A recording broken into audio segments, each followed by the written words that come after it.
folks, and welcome back. I'm Daniel and this is Hydra Hobbies.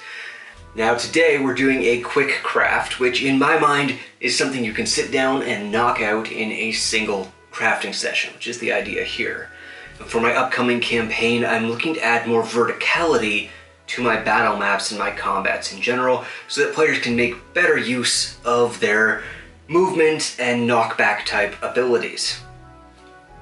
So I'm going to be starting to do that by building some footbridges, gangplanks, and ladders that will help to give them more movement options between buildings and ruins and things like that. That's going to be the first step, and that's what we're doing today. Let's get started. So if I'm going to use these to add verticality to my battle maps, then I need them to be functional pieces, sturdy pieces that can actually hold up the weight of miniatures. So I'm not going to be messing around with foam or anything like that. It's going to be all wooden pieces. And everything that I'm using here is something that I've picked up at a dollar store or a craft shop, or in the case of this giant bag of random pieces, that was from a second-hand shop. I think these square dowels might have been from Amazon, but they were still super cheap. Everything here is really inexpensive, and because I'm only using wood, that means we can use the same techniques across all of the builds and keep it simple for ourselves. And simple is definitely my watchword here. I want one really long footbridge, so I'm just going to make it the full length of these square wooden dowels. I want 4 smaller ones, so I'm taking sets of 2 dowels, lining them up together, and I'm just going to kind of mark them randomly because I don't need these to be the same length. So I'm going to have one bridge that length and one this length, and I'm going to do the same thing here, line them up, pick a random spot, and mark them. I'm just going to cut those with a hobby knife, and those will be my footbridge lengths. Now, I don't want these to look like they were built by professional engineers. I want them to look, like they were built by dungeoneers, like they were built by people who were traipsing through a place they probably shouldn't be. So I'm going to use different build styles for each bridge, and some are going to look more haphazard than others, but none of them are going to be particularly clean and nice. For this first one, I'm just going to be taking some little square wooden bits and putting them across like braces. Now you can use the measurements on your cutting mat to make sure that you keep these nice and straight if you care about that as you go along. I'm going to keep them kind of roughly straight, but I don't actually want them to be perfect. These are going to be braces on the underside of the bridge, and then once they're all in place, I'm going to just kind of flip it over and use craft sticks in the middle, lengthwise, to create a bit of a different look. Okay, so I've cut a bunch of coffee stirrers into random sized pieces, and I'm just going to flip this over and lay them across this way. I am using tacky glue for all of this, by the way. You can use PVA or wood glue, but the reason I'm using the tacky glue is because, as the name implies, it starts to tack up really quickly, which means we can just move along at a good pace. And again, the imperfections are the point here. These were built in a rush by people in a dungeon or, a ruined city or whatever it is, but they're not meant to be perfect. There's meant to be gaps, and there's meant to be problems, and we're going to lean into that. So that is footbridge 1 ready to go. I'm just going to set that aside and let it dry. For the second one, I want to do the longest bridge, and I want to do it in a totally different style. I think I want this to be the most kind of ragged looking one, actually. Like it's just this long, dangerous, completely unsteady bridge.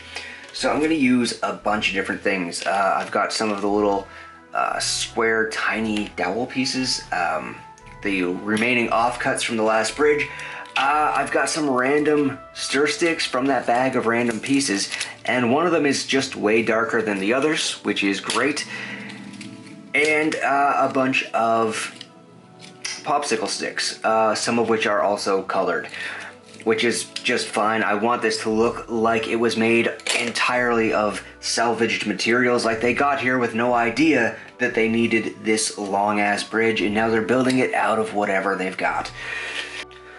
So as you can see, the first thing that I did while I am cutting everything up is actually just glue a couple of pieces on the ends of the bridge. That'll give those a chance to dry and provide some stability so that by the time I'm gluing everything else in place, the bridge frame won't be quite as rickety. Now, as I'm going through and cutting, sometimes you get pieces like this that split, and if you're using this building style, what you want to do is just split those completely and put them in the pile of things to be used, because they'll look even better on this kind of raggedy, broken up bridge if they're split up like that. Alright, now as you can see, I am just placing all of my pre-cut wooden planks kind of at random spacings and at odd angles, and just not really paying too much attention to keeping them looking nice or linear or anything like that. I want it to look pretty messed up, and having all of these pieces in different sizes and different textures really helps with that. And speaking of texture, of course there are a lot of ways to get more texture onto your wood pieces if you want to do that. You can use a rasp or a saw blade. There are all kinds of things out there, methods that are recommended for it. Now, for me, I don't actually mind this level of texture at all, so I'm not going to be doing that. And on top of that, I generally find that to be, one, more effort than it's worth, and kind of against the spirit of doing a quick craft like this. For me, the idea is to do it really fast and have something I can put on the table in my next session, and I don't want to spend a bunch of extra time texturing wood. Instead, I'm going to use thin paints and other painting methods to help bring out the texture that is already here. There we go. Bridge 2 done. Our long, raggedy bridge is finished. Just needs to be set aside to dry. But because I still have a bunch of offcuts in that style and size, I'm actually going to take our smallest bridge setup and just do the exact same thing in the same style and size to keep it simple and fast and to use these pieces.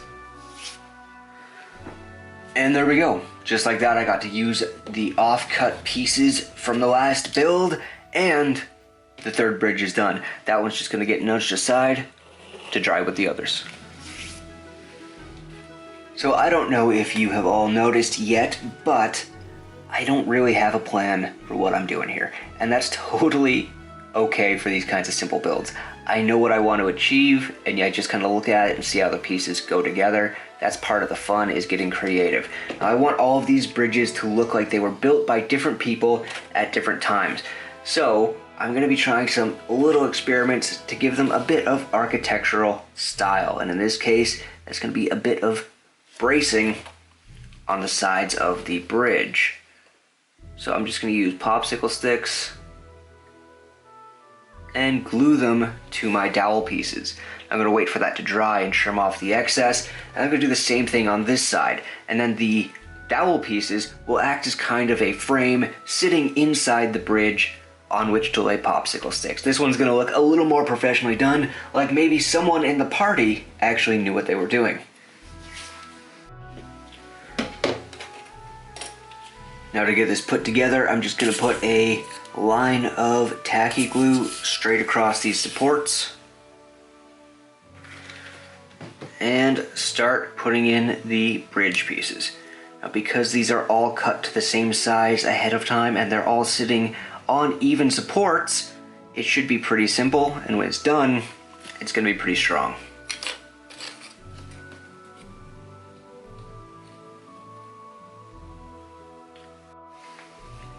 And there we go, just like that. Bridge 4 and our third type of bridge with a distinct style knocked off the list. And just like that, we're on to our last footbridge before we can move on to ladders. Now, I think what I want to do for this last one is something a little bit like this, but in reverse. Something with guardrails on it, and maybe using these smaller matchstick pieces on top of the bridge, sort of like gripping spots on the footpath, especially if that way if the bridge is tilted, it will be easier to set miniatures on it and it will kind of make sense in universe too. I think that's the plan. I'm not exactly sure how I'm gonna get there yet, but we'll figure it out. So I've decided that I want the boards laying this way on this bridge to give it a different style again. And in order to do that, I have to put some supports in to give me something to lay them on and just for structural integrity. So I've cut some popsicle stick pieces to the right size, and I'm just gonna glue those in between these and let that dry before we put our planks down. That way it'll be nice and secure and we don't have to worry about anything moving around. So the last bridge that I did in a similar style was this one, and I used the coffee stirrers here for the slats on the bridge. Now because I used the coffee stirrers there, I'm gonna use the popsicle sticks here just so that there's more variation. Gives it a little difference in size as well as the actual construction of the bridge. Just to say that I want to make this one look a little bit more professionally done than the previous one. So because of that, I'm going to be careful to line these up well with the edge of the bridge. Ooh, there we go. And get a nice clean look for that, as opposed to keeping it a bit more ragged. Now I'm just using the guidelines on the cutting mat to place one of these matchsticks every inch down the length of the bridge. And while all of that dries, I'm going to get started working on the ladders. I'm going to take some more of these square dowels and cut them roughly in half. I didn't even really measure, just kind of eyeballing it. It's perfectly fine if they're different sizes.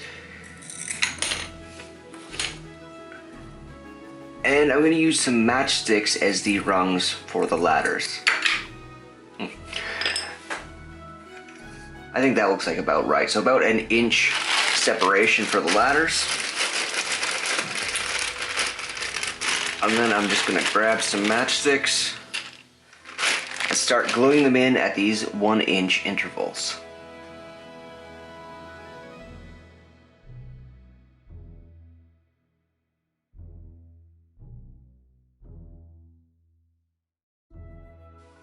And there we go. I'm just going to let that fully dry before cutting off the excess overhang from the sides of the rungs.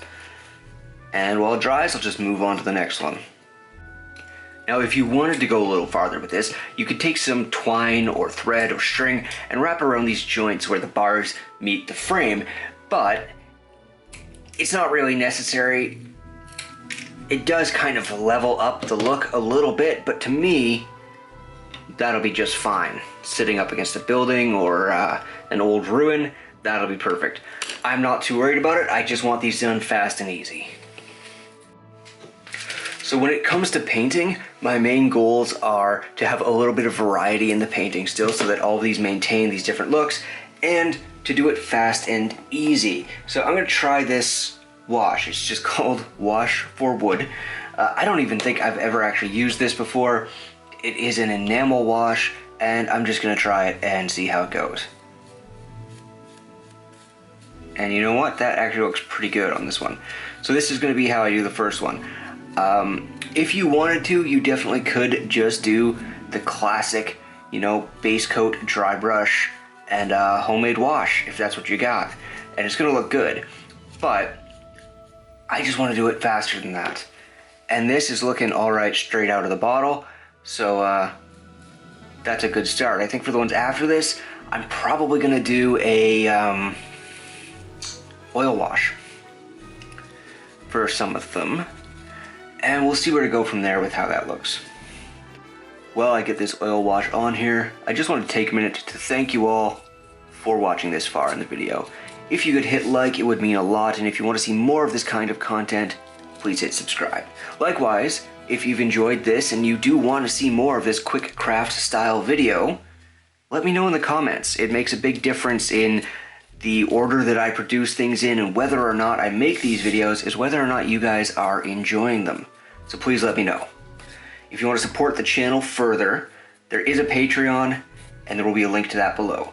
There is no pay-gated content on the Patreon, however, everything that I do is going to be available to everyone for free forever, because that's just something I believe in. So for this bridge, what I ended up doing was mixing some red into the brown to give it a richer tone. And then for this last bridge, I mixed a little black into the mixture that I already have, and I'm going to put that on now. And I think that this works because these are the two more kind of professional looking bridges. They're the ones that look like they were made by people who maybe know something about building bridges. So the wood can look a little nicer and a little richer, whereas it would be a bit out of place on the more ragged looking bridges. So I've given the enamel and oil washes time to dry, and that does take a while, so I've given it overnight.